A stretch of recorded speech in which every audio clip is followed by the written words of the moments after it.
రైతుకు నిజమైన మేలు జరగాలనే ఉద్దేశంతో మా ప్రభుత్వం ఒకేసారిగా 31,000 కోట్ల రుణమాఫీ చేయాలని సంకల్పించింది.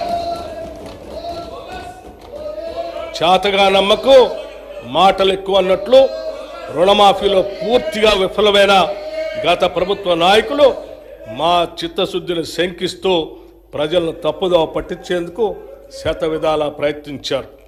ఇంకా ప్రయత్నిస్తూనే ఉన్నారు.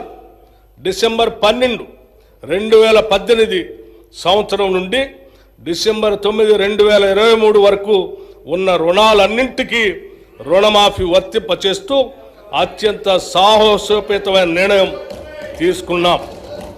తీవ్ర ఆర్థిక సంక్షోభంలో అధికారం అందుకున్న మేము తగిన ప్రణాళికతో పొదుపుతో ఇచ్చిన మాట ప్రకారం 2 లక్షల